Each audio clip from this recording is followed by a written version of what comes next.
Now let's meet the starting five for both teams. First, for your Lasha Dubai.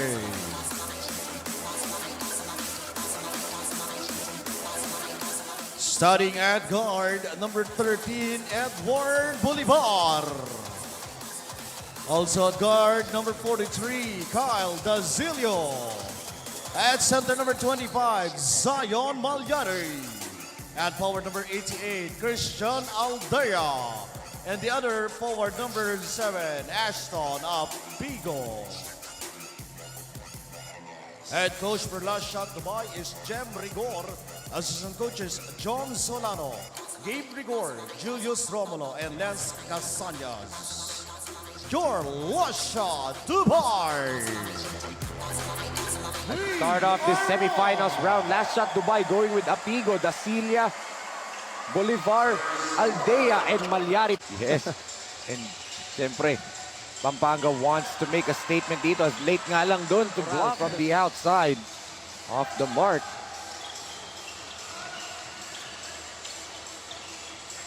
Dasilio, favorite spot niya yan kagabi doon sa Bacolor Mini Convention Center no Coach Pancho. Yes. Apigo the floater and the putback right there. That's right. Look at the resiliency of Lasha Dubai. Even though they have a height disadvantage, they are trying hard. That's why nakakakuha sila ng offensive rebound. Yun. Gonzalez misses the gimme there. Yeah, good transition defense. Kaya medyo nailang dun si Gonzalez. As good floater from the middle galing dito kay Apigo. And yan na naman sila sa mga floater. Yes, especially if kalaban mo tong Pampanga Pradera na mas matatangkad. Yes. Still, yun yung sa Lasha Dubai because of their speed and block shot. That is the advantage of the Pampanga. Yung height. And again, yes. the speed. Figueroa. 11 out of the 22 kalahati kanya. As Bolivar, the jumper from the free throw line. First quarter and we still have 2 minutes and 32 seconds. And paalala na natin, Coach Pancho, balik na po tayo sa 4-10-minute quarter. And that's why they are on the floor. Coach Alan Trinidad inserted them into the lineup to put up more pressure because of their speed. Meron din naman si Coach Alan na mabibilis na player. Balance yung lineup niya eh. Nakita niya yung last shot Dubai. Puro mga mabibilis na players. Sasabayan ko kayo. And I think partner is scouting is what a block there by Zion Malyari. Oh, natabik. Good hands. Grabe talaga tong Edward Bolivar na to. Eto. And Apigo with the layup despite Danan trailing from him from behind. Then dalawa pa yung teammates yun doon na trailing, di ba? Yun yung discipline sa fast break.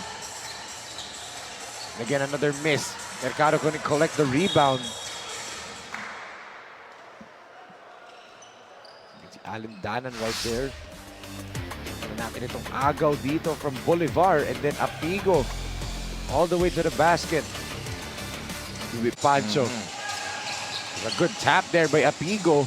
Can they finally score? They swing it to Bolivar. Bernard fires, knocks it down. Ang hindi mapantayan ng Lasha Dubai, yung front line, yung front court, di ba? Yun yung walang pa mga defensive strategies yan. Yung nga, defensive mastermind to si Coach Alan eh. Oo. There's a good floater. Again, Apigo.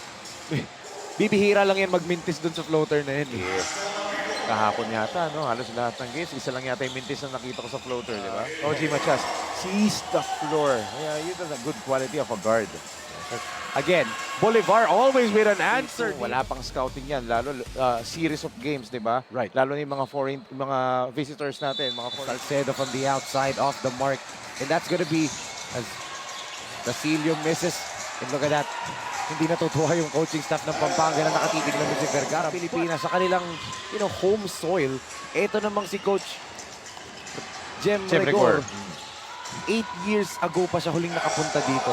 Diba? That's Pahabol sa kanila ito if they're converting their outside shots. Nobody went down for the rebound for Pampanga. Apigo bullet pass to Salcedo. Back to Apigo. Good give and go from Last Shot Dubai. They are having a mini run right here for Lasha Dubai. They should just continue. Be consistent.